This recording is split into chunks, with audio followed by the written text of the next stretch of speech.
বাঁকুড়ার ইন্দাসের করিসুন্ডা গ্রামে মৃতের পরিবারের সঙ্গে দেখা করলেন আম আদমি পার্টির প্রতিনিধি দল। সমবেদনা জানিয়ে পরিবারের পাশে থাকার আশ্বাস। বাঁকুড়ার ইন্দাস থানার করিসুন্ডা গ্রামে মৃত মোহাম্মদ মাফিকের পরিবারের সঙ্গে দেখা করল আম আদমি পার্টির একটি প্রতিনিধি দল।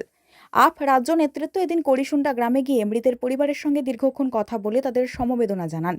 একই সঙ্গে আপ নেতৃত্বের দাবি, ১৬ই আগস্ট অভিযোগ দায়েরের পরেও পুলিশ এখনও পর্যন্ত সকল অভিযুক্তকে গ্রেপ্তার করেনি। এর ফলে ফের আক্রমণের আশঙ্কা তারা করে বেড়াচ্ছে মৃতের পরিবারকে। অবিলম্বে সকল অভিযুক্তকে গ্রেপ্তার করে কঠোর শাস্তির ব্যবস্থা করার জন্য তারা পুলিশের ওপর চাপ সৃষ্টি করবেন বলেও জানিয়েছেন আপ নেতৃত্ব। মৃতের পরিবারের দাবি, সময় যত গড়াবে ততই ঘটনার বিচারের আশা কমে যাবে। তাই দ্রুত অভিযুক্তদের গ্রেপ্তারের পাশাপাশি গোটা ঘটনার বিচার শুরু হোক। সঙ্গে দেখা করলো, আপনার সঙ্গে কথা বললো, তারা কি বলে গেল? তারা বলে দিল আমরা পাশে আছি, থাকবো, এটুকুন আবার কি। 5 দিন পেরিয়ে গেল, এখনো তো সব অভিযুক্ত গ্রেপ্তার হয়নি। না, কি মনে করছেন, বিচার পাবেন? বিচার তো পাওয়া তো উচিত। সবাই যখন পাশে দেখছে, গোটা বাংলা ভারতবর্ষ যখন পাশে আমার দাঁড়াচ্ছে, বিচার পাওয়া তো উচিত। অন্যায়ের বিরুদ্ধে নিশ্চয়ই প্রতিবাদ হবে, প্রতিকার হবে বই কি। হ্যাঁ, পুলিশের কাছে চাইছি যত তাড়াতাড়ি এটা নিষ্কৃত হয়, সেটা হলে কিন্তু বেশি দিন হলে জল ঘাটা হয়ে যাবে, আর আমাদের মানসিক প্রেসার পড়বে, আমাদের মনের অবস্থা খারাপ হয়ে যাচ্ছে। কারণ আমরা বেশি দেরি হলে আমরা লড়তে পারবো না। কিন্তু আমার কাছে রিকোয়েস্ট, যেন এই জিনিসটা যেন বেশি দূর না গড়ায়, যত তাড়াতাড়ি পারে তাড়াতাড়ি করে। আমরা সহযোগিতা করব পুলিশকে, পুলিশও যেন আমাদের একটু সহযোগিতা করে। আজকেও তো তদন্ত এসছে, ফরেনসিক টিম হুম তদন্ত করছে। হুম মানে কি মনে হয়? সেটা কি মনে হয়, আমার তো অত জ্ঞান নেই, তবে আমার যেটুকু মনে হয় হয়েছে, আমি আগে থেকে আমাকে রেফার করেনি, কিন্তু আমার স্বামী মৃত্যু হয়েছে 15ই আগস্ট, আমি 16 তারিখে রিপোর্ট লিখেছি। তাহলে 19 তারিখ 3 দিন পুলিশ কি করছিল, আজকে ফরেন্সিক পাঠিয়েছে, কোনো প্রমাণ পাবে বলে আপনাদের মনে হয়? আরো আগে হাজার হাজার লাখ লাখ মানুষ এখানকে এসেছে, আরো আগে আর তাছাড়া দুষ্কৃতীরা কি ভাববে যে প্রমাণগুলো এখানে ফেলে রেখে যাবো? আপনাদের কি মনে হয় যে তারা প্রমাণগুলো ফেলে দিয়ে যাচ্ছে? যখন গোটা ভারতবর্ষ ভেঙে পড়েছে, তখন কি তারা কি এগুলো ফেলে যাবে, প্রমাণগুলো লোপাট করার চেষ্টা করবে না?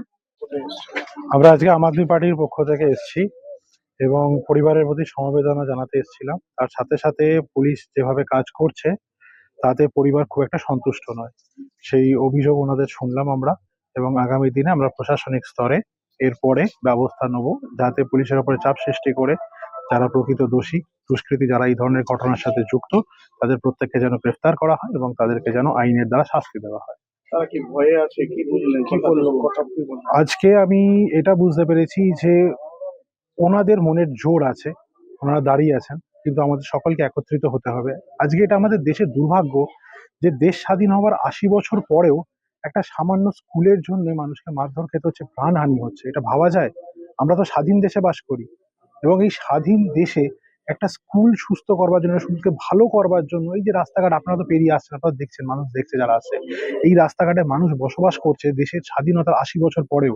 এইগুলো নিয়ে আওয়াজ ওঠানোর জন্য মানুষকে মৃত্যুবরণ করতে হবে, মানুষকে প্রাণ হারাতে হবে। এটা অত্যন্ত দুর্ভাগ্যজনক, এবং আমার বিশ্বাস যে পুলিশ তাদের দায়িত্ব কর্তব্য ঠিক করে পালন করবে। যদি না করে, তার জন্য আমরা আছি, তাদের উপর চাপ সৃষ্টি করে যে দুষ্কৃতীরা এই কাণ্ড ঘটিয়েছে সেটা যেন তাদের যেন বিচার হয়, এবং পরিবারেরও সেটাই দাবি।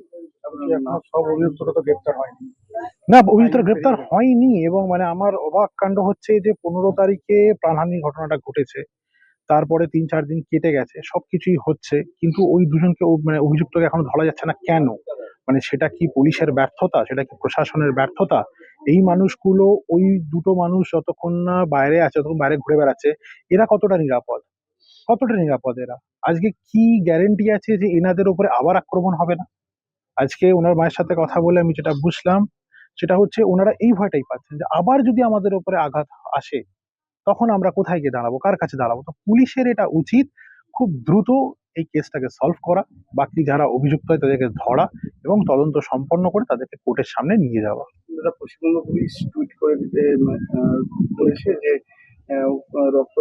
উচ্চ রক্তচাপ ছিল, দেহে কোনো জোরালো আঘাত নেই, এইভাবে মৃত্যু হয়।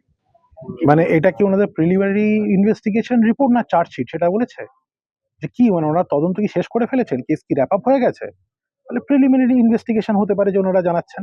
আমার মনে হয় পোস্টমর্টম রিপোর্ট যেটা এসছে সেটার উপরে আরো ভালো করে দেখতে হবে এবং পোস্টমর্টম রিপোর্ট থেকে আশা করি জানা যাবে যে কি ধরনের কাণ্ড ঘটেছে।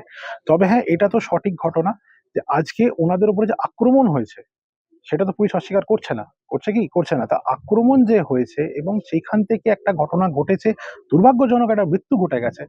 তো সেই জায়গায় পুলিশের উচিত খুব দ্রুত এরকম ভাবে হাফ ইনফরমেশন না দিয়ে জনগণকে সঠিকভাবে জানানো এবং তদন্ত শেষ করা।